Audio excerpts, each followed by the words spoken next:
berkuliah, belajar terkait informatika di pertemuan kedua ya untuk kelas C. Oke, sebelumnya mari kita berdoa menurut agama dan kepercayaan masing-masing. Berdoa dimulai. Berdoa selesai. Saya absen dulu ya.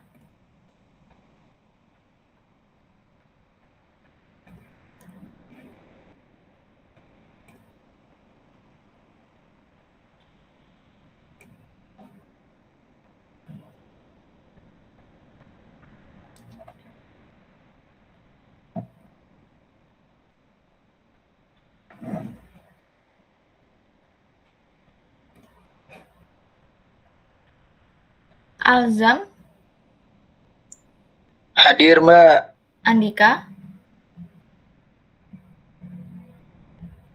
Aidan, Hadir, Mbak.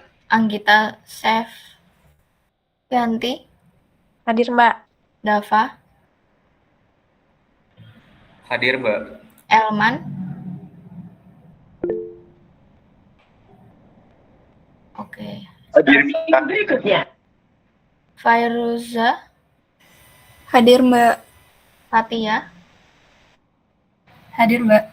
Vika, Hadir, Mbak. Graseta, Hadir, Mbak. Hana, Hadir, Mbak. Ika, Hadir, Mbak. Muhammad Rehan, Hadir, Mbak. Nayesa, Hadir, Mbak. Naila, Hadir, Mbak. Revan, Rizkia, Hadir, Mbak. Sabrina, Hadir, Mbak. Tasya, Hadir, Mbak. Tesalonika. Hadir, Mbak. Bentar, nih Tifanya sakit ya.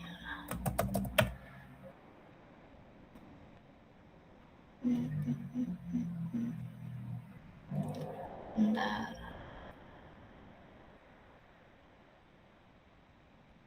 Zahra, Kak Zara katanya lagi sakit, Kak.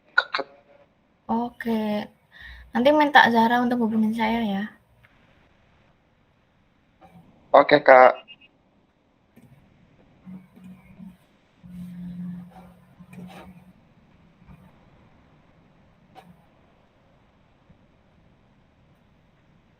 Oke. Absen C.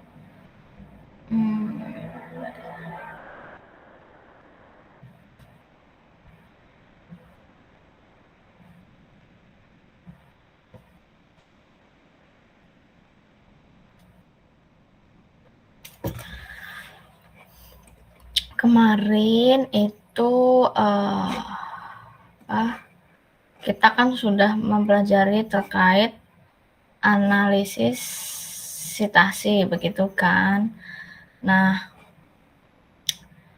kemarin ada yang ketinggalan, saya ngasih tahu bagaimana jika menghitung yang lebih dari sekian volume seperti itu. Jadi nanti akan saya awali dengan contoh yang kemarin dulu ya. Oh ya, sebelumnya ini bisa off cam nggak biar saya mau ambil screenshot buat di-upload. Silahkan off cam dulu deh.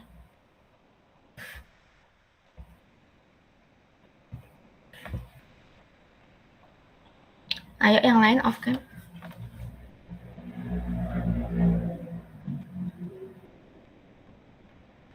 Dava, Naila, Alzam, ayo off cam.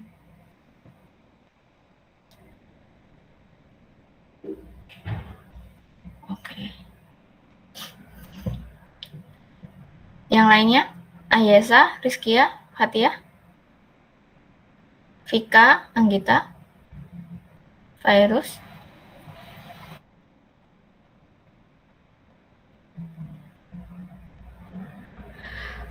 Oke, 1, 2, 3. 1, 2, 3.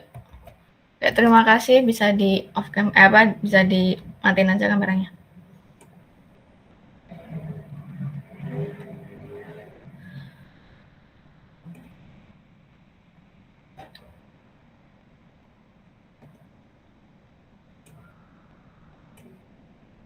Sudah terlihat ya?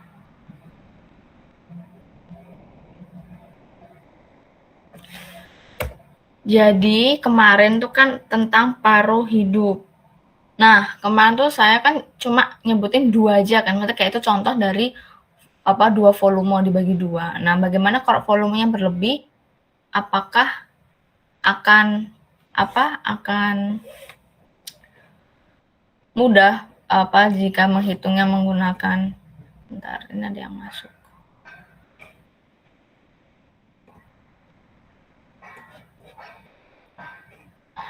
Akan mudah kalau pakai rumus kemarin sebenarnya bisa-bisa aja. Cuman ada yang lebih mudah kalau kalian berteman dengan Excel dan juga menggunakan rumus kemarin. Jadi ini contohnya. Ada 5 volume. Di sini ada 5 volume dari total 1000 kutipan.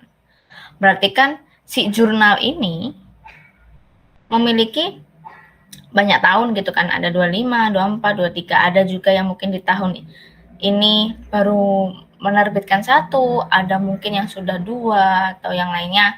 Itu tergantung nanti situasi kondisi. Tetapi dalam contoh ini ditemukan bahwasanya 5 volume dari total 1000 kutipan. Berapa paruh hidup jurnal? Kalau teman-teman melihat di sini ya, ini kan 150, 200, 180. Ini kan kalau di total berarti kan belum ada 1000 ya. So that's why ini ada titik-titik. Artinya apa? Masih ke belakang dari 22, 21, 20. Gitu. Karena tidak semua jurnal itu melahirkan 2 volume. Sehingga dapat dipastikan ini mungkin 1 volume, ini 2 volume, atau mungkin juga 1 volume. Nah, gitu. Ketahui nih, 5 volume dari total 1000 kutipan. Kembali lagi, saya biasanya mengasih saran cari titik tengahnya. Terus, habis itu kita masukkan data-datanya. Jumlah kutipan di tahun 2025 itu 150, 2024 200, 2023 180. Persentasenya otomatis kan 15%, 20, 18. Nah, ini kumulatifnya. 15 tambah 20 itu kan 35 ya. 35 ditambah ini berapa? 53. Nah, bagaimana mengetahui paruh hidup jurnal apabila lebih dari 50%? Jadi di tahun 2024 kumulatifnya ini kan 35. Dapat dari mana ya? Dari ini. 20 sama 15, ya kan? Ada 5 tuh. Nah, kemudian di tahun 2023 mencapai 53. Dari mana? Ya ini tadi, kumulatifnya 20 ditambah dari 35 ditambah 18. Gitu. Terus nambah lagi kan ke belakang.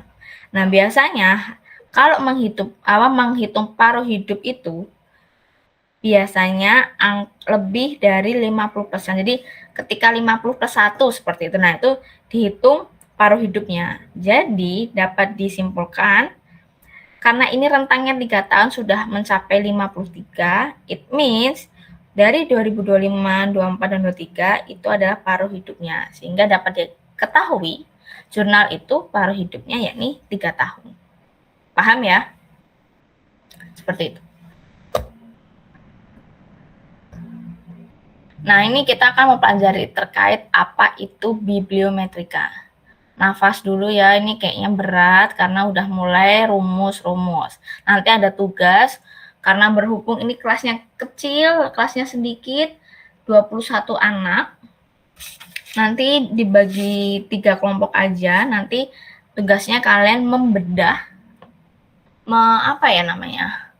membuat sebuah analisis dari jurnal yang kalian tentukan sendiri dengan kaidah masing-masing. Nah, nanti apa outputnya? Kalian bikin keluarannya PPT dan juga nanti kalau kalian mau kalian bisa submit artikel tersebut di jurnal-jurnal yang kalian inginkan. Banyak sekali di Google, nanti kalian cari aja. Jadi kita bahas dulu apa itu bibliometrika.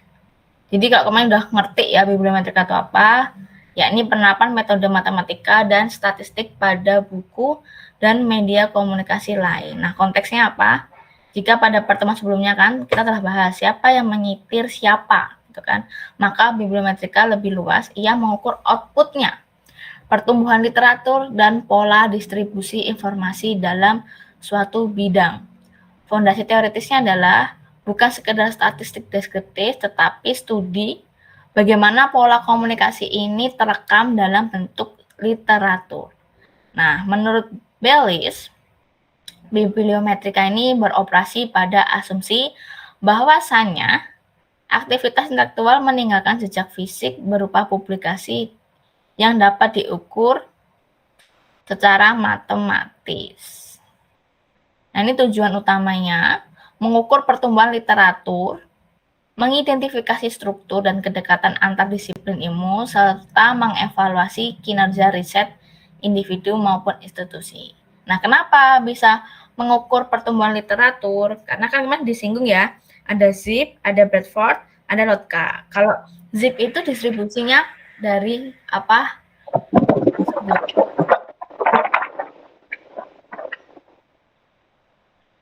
Jadi distribusi kata kalau Zip, tetapi kalau Bradford itu distribusi jurnal. Nah, bagaimana dengan Lotka? Yaitu produktivitas penulis. Jadi tujuan utamanya yang tadi disebutkan 3 ini adalah saling beririsan atau saling berkaitan dari yang kemarin saya jabarin. Karena apa? Dari tujuan bibliometrika ini menghasilkan kaidah-kaidah yang saya sebutkan tadi 3, Zip, Bradford, dan Lotka. Seperti itu. Nah, ini pembahasan mendalam kaidah-kaidahnya, hukum-hukumnya. Hukum Bradford itu pencaran atau scatter, produktivitas penulis, dan frekuensi kata. Ingat-ingat ya, jadi kalau Zip itu banyaknya kata pada sebuah artikel, atau kalau mau besar lagi sebuah jurnal atau volume gitu kan. Tapi kalau Bradford itu lebih ke distribusi jurnalnya. Nah, kalau Lotka itu produktivitas penulisnya. Nih, hukum Bradford menemukan bahwa artikel subjek tertentu tidak tersebar merata, melainkan terkonsentrasi pada segelintir jurnal. Jika kita membagi jumlah artikel ke dalam 3 zona, inti, menengah, perifer, dengan jumlah artikel yang sama, maka jumlah jurnal di tiap zona akan membentuk rasio. Ini rumusnya. Ini saya lupa nih, harusnya pangkat 1 bagi N pangkat 2. Nah, signifikansi strategis dalam manajemen koleksi disebut analisis inti. Jadi pustaka dapat mengaruhi sekitar 33% kebutuhan informasi penggunanya hanya dengan melanggan 5-10% dari total jurnal yang ada di pasar. Hukum ini berkaitan dengan distribusi artikel, menyatakan bahwa jika jurnal diurutkan berdasarkan produktivitas artikel pada subjek tertentu, maka jurnal tersebut dapat dibagi menjadi 3 zona. Yang tadi disebutkan di awal ya. Contoh nih, teman-teman di bidang kita nih, ada 5 jurnal inti yang memuat banyak artikel berkualitas. Untuk mendapatkan jumlah artikel yang sama, Anda mungkin butuh 25 jurnal di zona menengah dan 125 jurnal di zona perifer. Jadi, 5 jurnal inti sama kuatnya seperti 25 jurnal di zona menengah. Nah, aplikasi apa yang membantu? Jadi banyak sekali aplikasi-aplikasi yang membantu pustakawan dalam menentukan jurnal mana yang wajib. Ini hukum Lotka.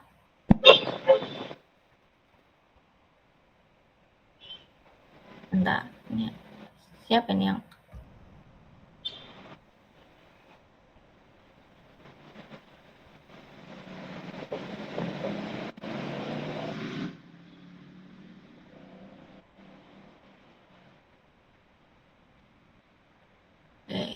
Wait dulu.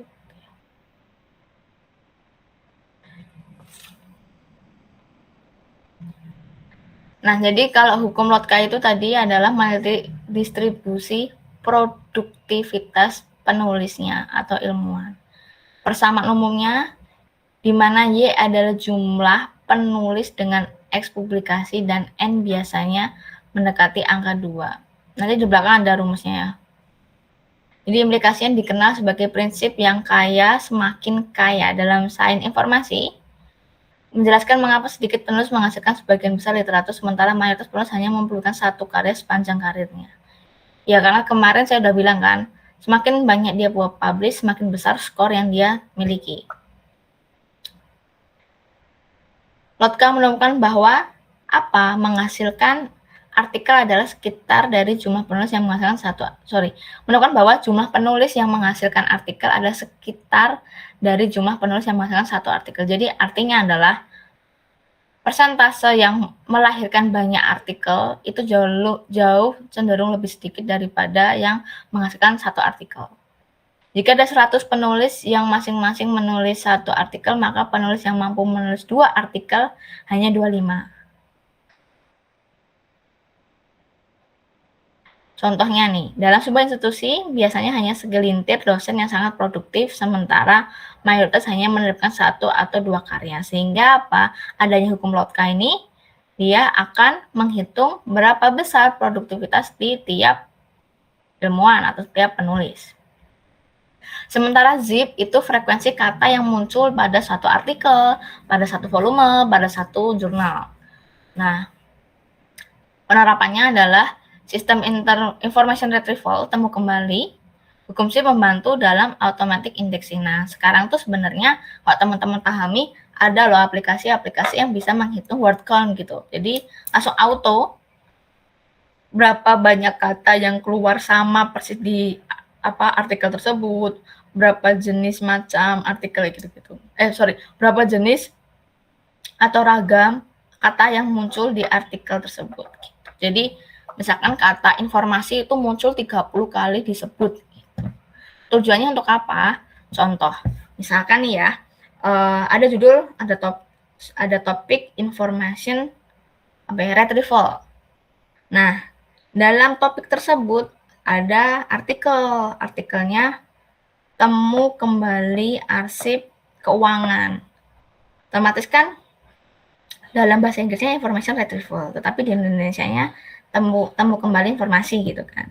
Nah, itu dicari tuh berapa banyak di artikel tersebut disebut retrievalnya, berapa kali information itu keluar, berapa kali temu kembali itu juga keluar. Nah, nanti jika akhirnya ketahuan tuh, katakanlah dari 20.000 kata di seluruh itu artikel itu, ditemui bahwasanya penulis ini menggunakan kata information dan retrieval itu sebanyak 50 dan 70. It means, itu kan paling gede kan, katakanlah paling gede. Yang lainnya kan kata yang sambungan atau apa.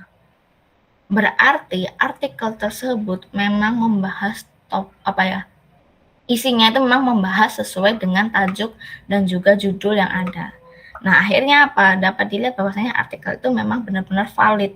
Karena dari data terlihat bahwasanya isinya kata-kata yang paling banyak diulangi, paling banyak muncul itu kata-kata yang membangun dari judul tersebut. Ada di keywordnya juga, ada di judulnya juga, sesuai dengan topik, sesuai dengan temanya, sehingga itu dibutuhkan untuk menganalisis kevalidan atau intinya parameter artikel itu bagus atau tidak, seperti itu.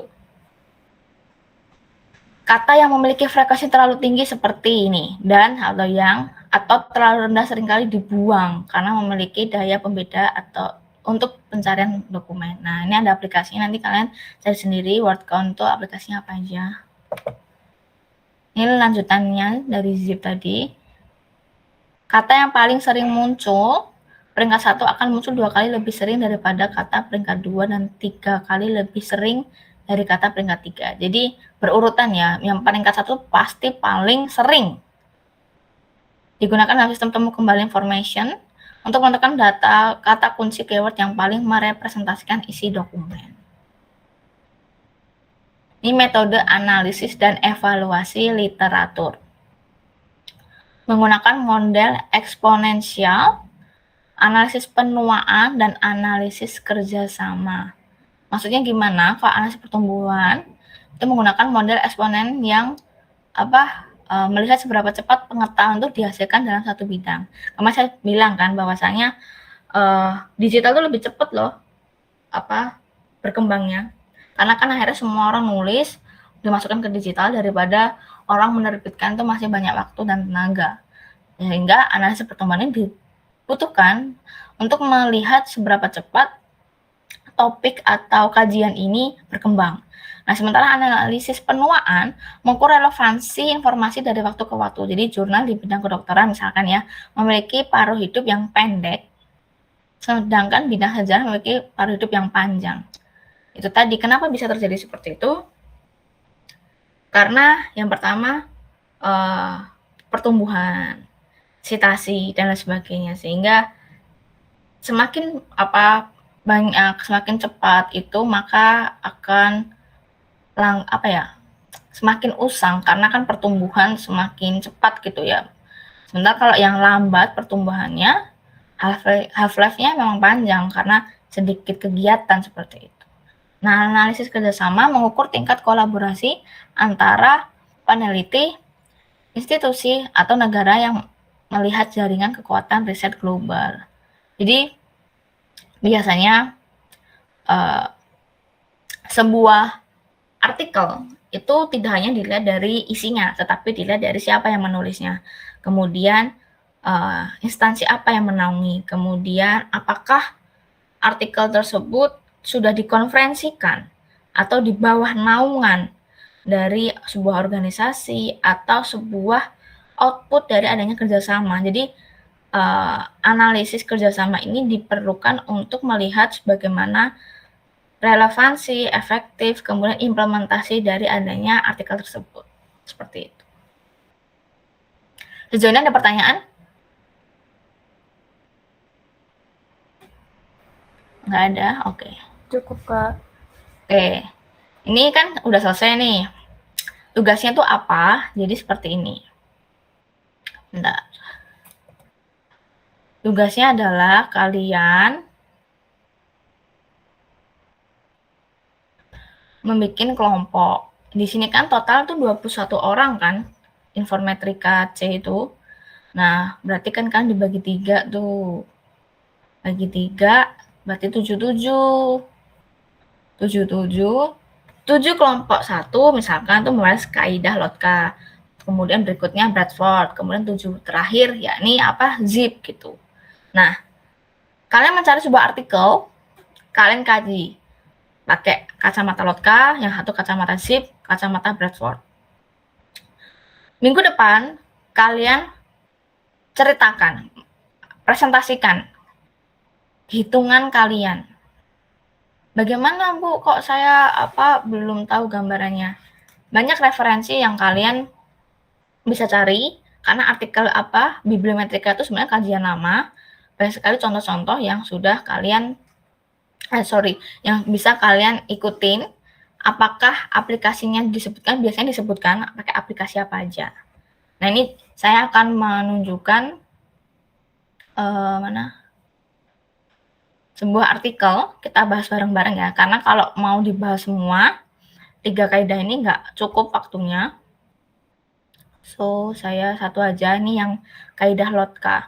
Nanti mungkin untuk yang teman dapat Zip maupun dapat Bradford, nanti belajar mandiri ya, bareng sama kelompoknya, kan 7 orang tuh banyak.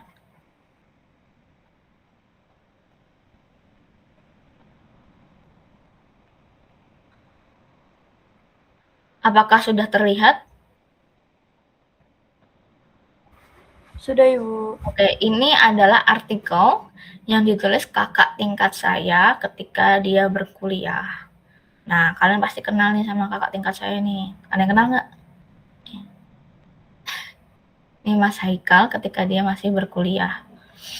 Nah, saya pernah bilang kan, Profesor Sulistyo Basuki ini adalah kayak bapak perpus dan arsipnya Indonesia. So, kalian kalau mau belajar terkait bibliometrik, nantinya buat ngerjain tugasnya, cari yang dari Profesor Sulis atau artikel-artikel dari para mahasiswa atau lulusan atau pustakawan yang mengkaji terkait bibliometrik. Ini sekarang saya membahas Lotka ya. menganalisis produktivitas penulis artikel di jurnal Biotropia. Jadi nanti teman-teman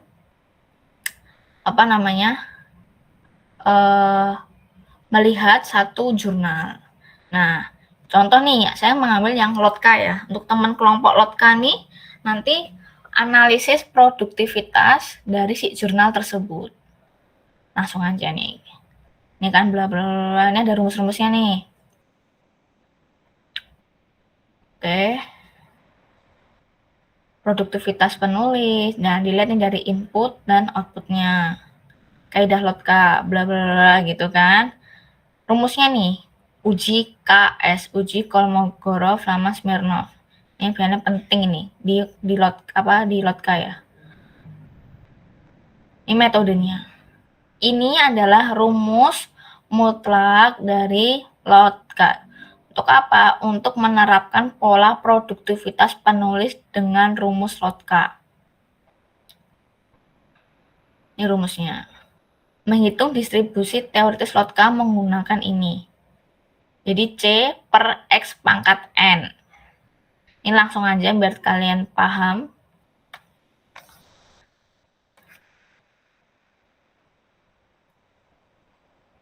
Jadi Mas Haikal dan temannya itu, almarhum Mas Wahid, itu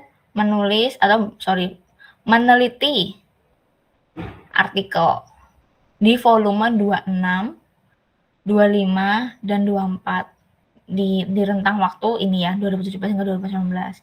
Diketahui bahwasanya jurnal Biotropia itu di tahun tersebut menghasilkan judul atau artikel 23, 24, dan 24. Jadi 3 tahun itu berturut-turut totalnya 71. Bagaimana dengan jumlah penulisnya? Dari volume 26 ada 89, 81, dan 92. Seperti itu ya. Jadi total 262. Nah, dari sejumlah 262 ini direduksi lagi datanya. Ingat, dari 262 direduksi lagi. Ada yang mau nanya, gimana cara dapat angka ini? Buka satu-satu, hitung satu-satu. Makanya kenapa saya bilang satu kelas ini dibagi 3 aja, karena kalau dibagi 6 alias satu kaidah itu 2, kalian akan pusing. Makanya banyak orang untuk apa? Untuk membantu mencari atau menghitung ini ya, angka-angka ini. Nah, 262 ini direduksi lagi dengan menghapus data penulis yang ganda pada 3 volume jurnal. Dan hasilnya diketahui 251. Maksudnya gimana? Di dalam ini, kayak volume 26, 25, 24, biasanya tuh ada orang namanya 1. Contoh, Elman. Elman tuh produktif tuh. Nulis di 26, nulis di 25, nulis di 24. Namanya kembar gitu kan. Sehingga jika Elman dihitungnya 1, maka totalnya 251. Nah ini, ternyata Alimuddin menulis 3 kali di rentang waktu itu. Apakah cuma Alimuddin? Tidak. Ada Norman, ada Purnama, terus ada yang 2 kali itu Endang, dan lainnya 1. Sehingga ketika dijumlah, 251, ya kan? 251 orang, tetapi kemampuan atau frekuensi menulisnya 267, seperti itu. Sampai sini paham? Paham kan? Oke, saya lanjut. Nah, ini udah sampai sini ya kalian mendatanya. Lanjut lagi nih. Nah, di tahun ini ada 10 penulis yang menulis 2 kali dan 238 penulis 1 artikel. Nah kan, dari tabel itu kumulatifnya seperti ini.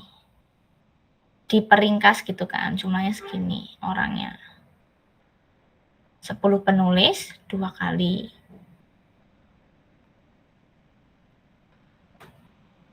Ini rumusnya. YX sama dengan C dibagi X pangkat N. Ini adalah rumus mutlaknya. Nanti kalau sudah keluar baru diuji KS. Nah, ini untuk teman-teman yang nantinya metode penelitiannya kuantitatif, dia akan harus menguji ini, uji KS. Ada yang namanya uji KS juga. Jadi ada beberapa kegiatan yang memang diuji KS maupun tidak, tetapi biasanya yang saya ketahui memang akan ada uji KS-nya. Jadi tetap semangat buat yang milih kuantitatif. Nah, ini pola produktivitas. Karena tadi ini lotka, akhirnya dilihat. Tadi kan ada 3, ada yang 2, ada 1 nulisnya ya kan, produktif sekali tuh. Nah, ini dihitung. Jumlah artikel 1 penulisnya segini. Jumlah artikel 2 tadi 10. Yang nulis 3 itu kan 3. Nulis artikel 3 kali itu cuma 3 orang gitu loh. Keluar nih. Log X. Log 1 ya 0. Log Y 2,377. Mungkin teman-teman bisa sambil pegang handphone ya buat bantu ngecek bahwasannya benar nggak tuh. Jangan-jangan Mas Hekal salah. Coba dicek bahwasannya kalau log dari 238 itu segitu. Coba saya juga ikut cari. Benar nggak?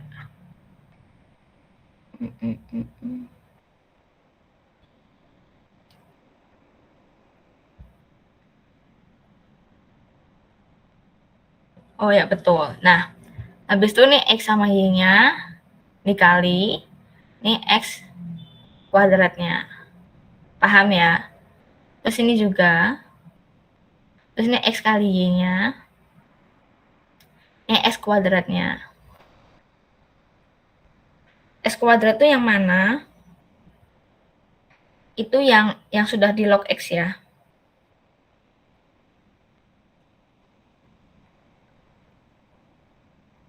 Jadi ini itu adalah X log ini hasil dari log X dikuadratin jadinya ini.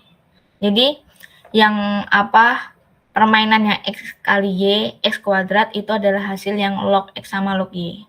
Bukan yang ini, bukan jumlahnya tetapi hasilnya seperti itu. Nah, diketahui nih akhirnya. Ini kan jumlahnya 251 nih semua penulisnya nih, ya kan. Ini di total seperti ini. Itu kan baru menilai menentukan ya nilai partisipasinya. Straight count-nya tuh itu.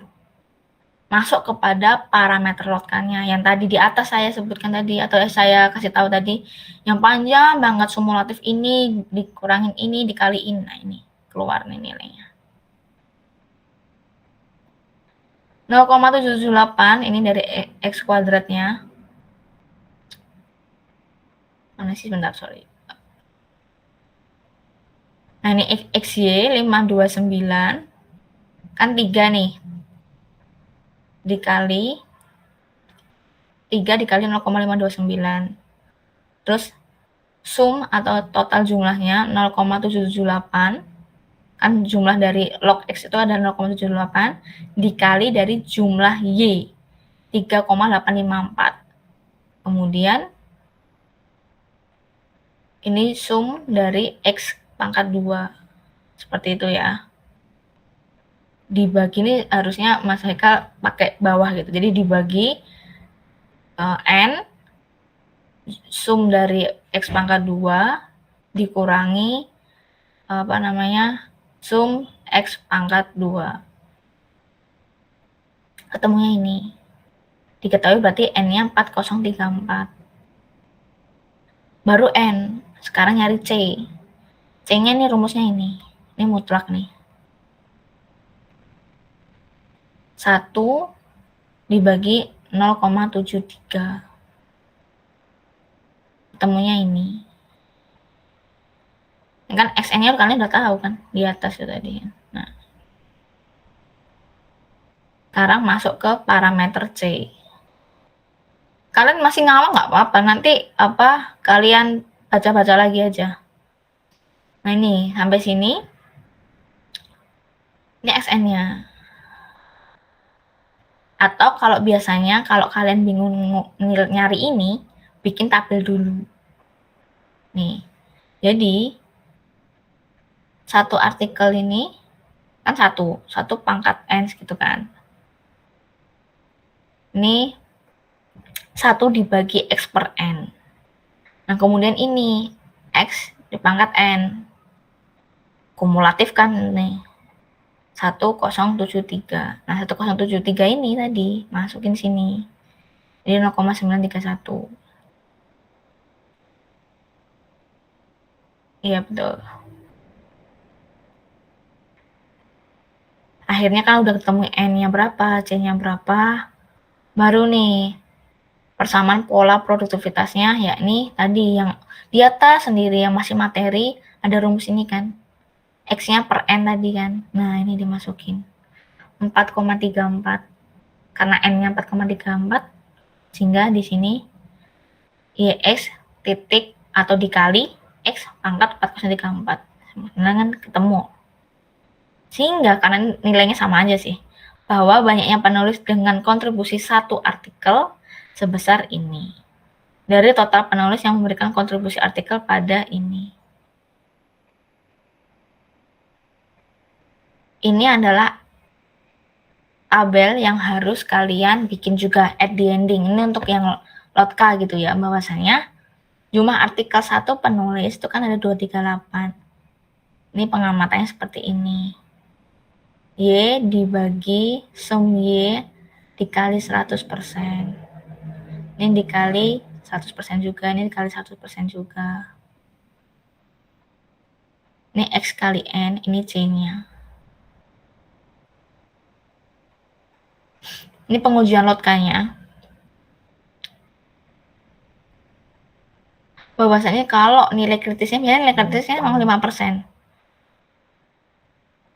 Itu kayak udah, apa ya namanya, sudah ditetapkan gitu loh, Dek. Jadi, nilai kritis memang biasanya untuk semua uji, baik kuantitatif itu 5% atau 0,05. Nah, dari situ ada diketahui nih. Nilai kritisnya 0,108. Apakah berhenti di situ? Tidak. Lanjut lagi. Data-data udah di atas dia udah dapet kan, tinggal dimasuk-masukin. Jadi kesimpulannya 93,1% dari total penulis di artikel Biotropia. Memang ribet, tetapi akan jauh lebih mudah kalau kalian lihat-lihat artikel lain yang menyebutkan menggunakan aplikasi apa. Kalau saya nyebutin gitu aja, to the point aja, maksudnya daripada kalian menghitung satu-satu, ada kok aplikasi yang bantuin kalian ngitungin gitu. Ini biasanya lebih digunakan untuk yang Zip dan Bradford gitu. Ada pertanyaan nggak? Atau kalian mual gitu? Kak mau nanya, kalau aplikasi yang buat bantuin ngitung itu apa ya, Kak?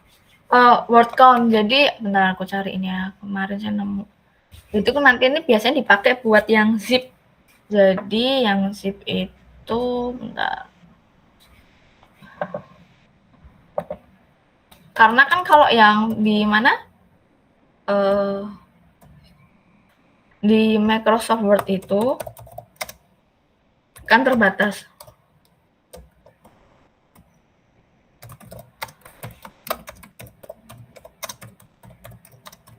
Nggak sampai ke apa, angka apa, sorry bukan angka, ke kata-kata persatuannya kan. Biasanya nanti kalian juga pakai Force Viewer, terus sama word counternya itu macam-macam sih. Ada side count, ada word counter. Coba nanti kalian cek aja yang free itu antara dua itu ya, biasanya side count, terus word counter, sama biasanya kalian juga nanti mengharuskan memang harus install Force Viewer sama aplikasi POP gitu.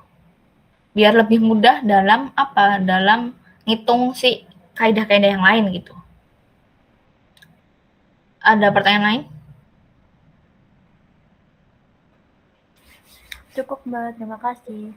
Jadi nanti teman-teman pelan-pelan bacanya. Kadang memang artikel 1 misalkan tadi nih, punyanya Mas Haikal, dia dalam menulis rumusnya kan menyamping ya. Jadi kalian agak bingung, nggak nge-lag gitu kan. Saya juga ngos-ngosan gitu tadi nyampein. Jadi mungkin karena saya lelah, kamu puasa juga akhirnya bingung. Nanti kalau udah buka, kalian searching artikel-artikel yang misalkan yang lotka nih, beberapa artikel lotka, boleh dalam negeri, boleh luar negeri. Mungkin kalau lebih beragamnya juga kalian nyari atau site dari luar negeri gitu kan. Karena rumusnya sama. Tetapi di luar negeri memang sudah pakai aplikasi. Apakah saya memperbolehkan kalian pakai aplikasi? Saya memperbolehkan. Nah, nanti kalau kalian pakai aplikasi, tunjukkan tuh ke teman-teman, karena tujuan dari presentasi besok yakni keaktifan. Saya akan mengambil nilai keaktifan karena memang diharuskan ada nilai aktif. So, makanya saya ingin kalian presentasi menunjukkan bagaimana kalian bisa menemukan nilai-nilai tersebut dengan dengan kegiatan yang kalian lakukan. Selain menyusun, menghitung manual, kalau ada yang pakai aplikasi itu tunjukin aja di di presentasinya di depan kelas. Terus yang kedua, tugas ini bisa kalian gunakan buat apa? Buat menginput artikel di jurnal-jurnal. Tuh. Terus yang ketiga, karena kalian ini sebenarnya belum sampai di di materi ini, tetapi karena kemarin hari Senin lalu kan libur Imlek kan, so makanya saya kejar. Jadi kalian sebenarnya ada nilai tambah, bisa mendapatkan bonus tambahan nilai keaktifan, karena kalau yang lain hanya mendapatkan kesempatan aktif itu bertanya dalam dalam kelas, bukan menunjukkan performa gitu. So susun dengan baik, outputnya saya minta 2, isai sama PPT yang kalian akan presentasikan di minggu depan. Kiranya terlalu mepet atau tidak waktunya? Kalau minggu depan. Kayaknya terlalu mepet, Bu, soalnya materinya juga agak berat ya, Bu. Iya, menghitung sih memang.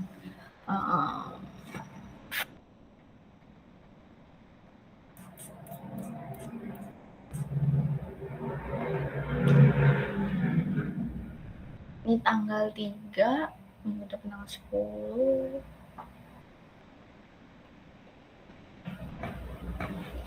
Oke, gimana saya kasih 2 minggu? Cukup nggak?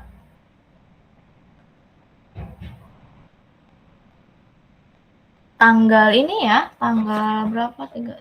Tanggal 17. Oke, presentasi?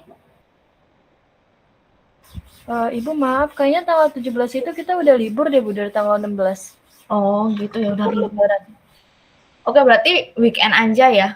Jadi kelasnya diganti weekend gitu. Kan ini kan karena online. Jadi besok akan saya online-kan aja gitu. Atau mau gimana? Yang lain ada ide?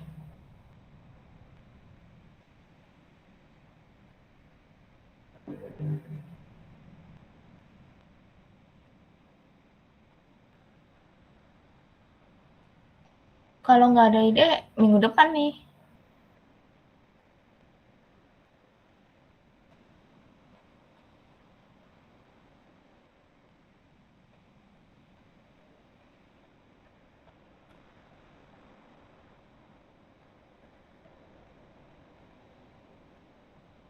Mbak, boleh diulang lagi materi yang maksud Mbak yang kalau misalnya weekend? Kalau weekend online nggak apa-apa, kayak di hari Sabtu gitu, kita online. Gimana? Setuju, Mbak. Gitu aja ya. Jadi kan waktunya lebih panjang. Jadi tiga teman-teman 3 kelompok bisa presentasi. Santai aja, nggak usah panik. Dipahami aja pelan-pelan. Sama setiap setiap jurnal memang ada kasus-kasus yang beda, kayak tadi saya bilang yang contoh di awal tadi paruh hidup, tidak semua jurnal itu menghasilkan 2 volume, tapi wajibnya kan memang 2 volume. Itu ada yang 1, itu nanti hitungnya santai aja, maksudnya kayak ngikutin arusnya aja, jangan kalian terpaku dengan regulasi-regulasi. Jadi yang kalian pegang yang pertama case-nya, Yang kedua, rumusnya, karena rumusnya nggak pernah berubah, itu satu.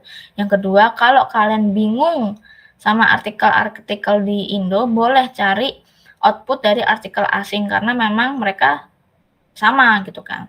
Tetapi, what if kalian ternyata sudah mengikuti perkembangan ya, kayak tadi, Kak, saya nggak hitung manual, Kak, saya pakai aplikasi dalam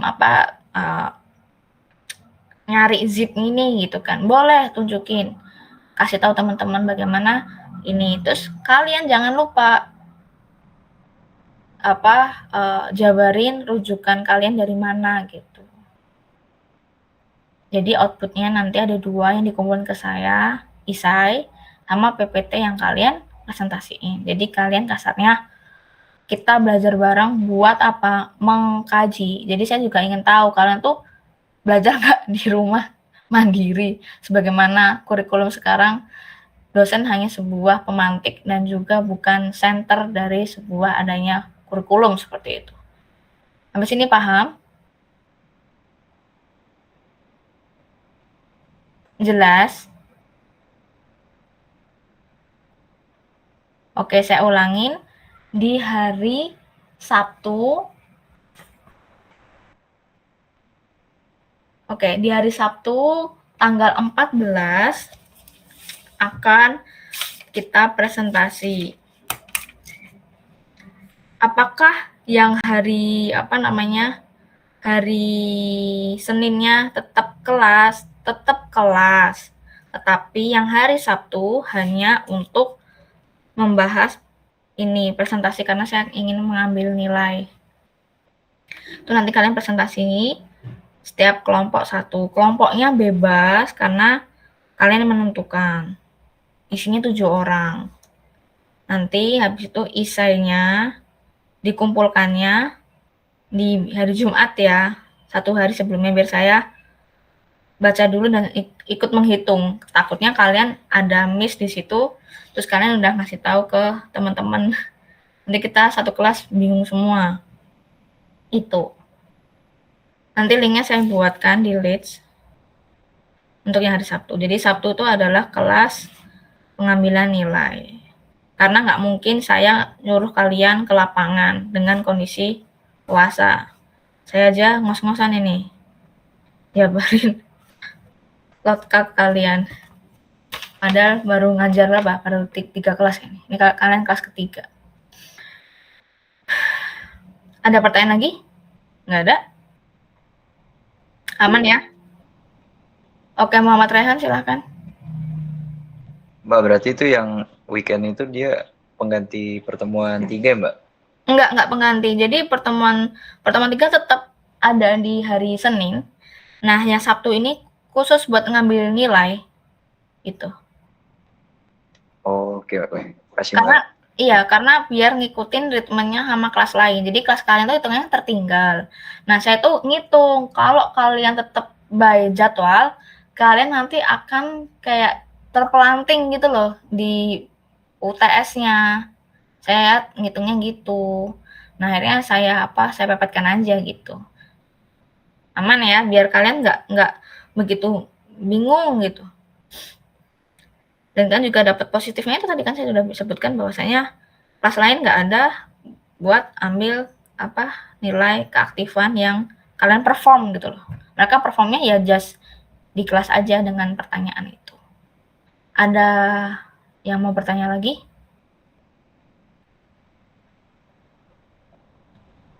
Tidak ada? Biasa ya bentuknya isinya kayak tadi ada jurnal, ada cover, terus berangkat dari kasusnya, kalian jabarin di jurnal tersebut, kalian temunya apa? Misalkan, ada 5 volume saja, ternyata ini jurnal baru. Setiap 5 volume itu diketahui jumlah penulis segini. Nah, itu. Jadi kalian menjabarkan, menceritakan apa yang kalian temui. Apakah bentuknya seperti artikel tersebut, Kak? Boleh, modelnya gitu, lengkap. Jadi, kalau kalian udah bentuknya artikel, kalian bisa tuh submit ke jurnal. Nah, jurnalnya biasanya kalau anak-anak mahasiswa nyarinya yang ada duitnya. Jadi, artikel tuh hitungannya berduit itu. Jadi kalau kalian submit kan dapat duit, entah 1 koma, entah 300, entah 700. Nah, lumayan kan buat beli es gitu kan. Atau kalian upload aja, buat apa? Buat portofolio kalian nanti setelah lulus. Nanti kalian ada Google Scholar, ada akun Sinta, yang nanti kan ada skornya di situ. Apalagi mungkin teman-teman yang sekiranya mau daftar S2, itu menjadi nilai plus di situ. Udah ada nggak ada pertanyaan lagi? Oke, saya akhiri. Terima kasih atas perhatiannya. Jaga kesehatan. Jangan jangan sakit-sakit karena cuacanya lagi nggak menentu, apalagi kita sedang berpuasa. Terima kasih. Saya akhiri. Wassalamualaikum warahmatullahi wabarakatuh. Waalaikumsalam.